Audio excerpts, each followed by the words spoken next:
ये कहानी शुरू होती है एक प्यारे से गांव से, जहां के लोग हमेशा खुश रहते थे। मुस्कुराहट उनके चेहरों से कभी नहीं उतरती थी। उसी गांव में रहते थे 3 दिलदार दोस्त, अज्जू भाई, ज्ञान भाई और सबसे चालाक और स्टाइलिश राय स्टार। ये तीनों बचपन से साथ थे। इनकी दोस्ती इतनी गहरी थी कि लोग इन्हें दोस्त नहीं भाई कहते थे। एक दिन इन तीनों ने मिलकर गाँव में एक बड़ा सा ढाबा खोला। उनका ढाबा छोटी सी जगह में बहुत मशहूर हो गया। हर दिन कई ग्राहक आते, खाना खाते और खुश होकर जाते। सब कुछ बहुत अच्छा चल रहा था। लेकिन फिर एक रात कुछ ऐसा होता है जो उनकी जिंदगी को हमेशा के लिए बदल देता है। रात को जब सारा काम खत्म हो जाता है तो राय स्टार कहता है, अज्जू भाई, ज्ञान भाई, मैं एक जरूरी काम से जा रहा हूँ, तुम दोनों दुकान बंद करके घर चले जाना। ज्ञान भाई कहते हैं, ठीक है भाई, तू जा। राय स्टार अपनी बाइक पर बैठता है और निकल जाता है। ज्ञान भाई और अज्जू भाई अपना काम संभालते हैं। तभी अज्जू भाई हॉस्टल की खिड़की के बाहर कुछ अजीब देखते हैं। दूर कोई चीज खड़ी होती है। वो तुरंत ज्ञान भाई को बुलाते हैं, भाई जल्दी आओ, मुझे कुछ दिख रहा है। ज्ञान भाई आते हैं, दोनों देखते हैं, लेकिन वहाँ कुछ भी नहीं होता। अज्जू भाई हैरान हो जाते हैं, माँ कसम, अभी तो देखा था। ज्ञान भाई कहते हैं, लगता है तू थका हुआ है, तुझे वहम हो रहा है। कुछ देर बाद अज्जू भाई फिर से खिड़की की तरफ देखते हैं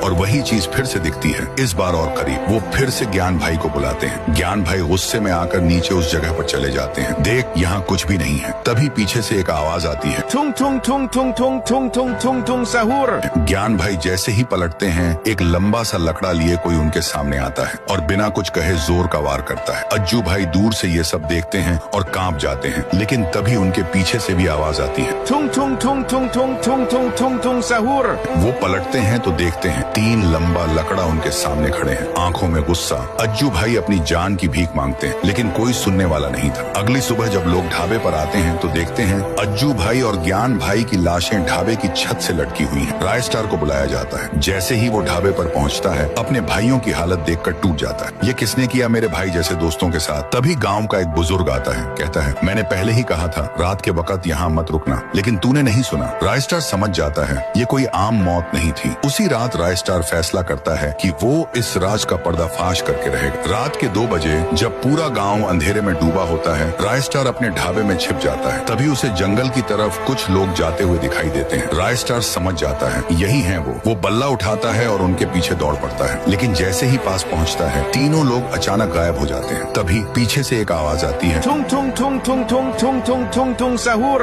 राय स्टार वो पलटता है और सामने खड़े थे 3 लंबा लकड़ा। राय स्टार कहता है, तुमने मेरे भाई जैसे दोस्तों को मारा, अब तुम्हारा हिसाब बाकी है। तीनों हंसते हैं, तू क्या करेगा हमारा? लेकिन राय स्टार के अंदर आग जल चुकी थी। एक भयानक लड़ाई शुरू होती है, धुआं, तोड़ फोड़, चीखें, और फिर जब धुआं छंटता है, तीनों लंबा लकड़ा जमीन पर गिरे पड़े थे। राय स्टार ने अपने भाइयों का बदला लिया।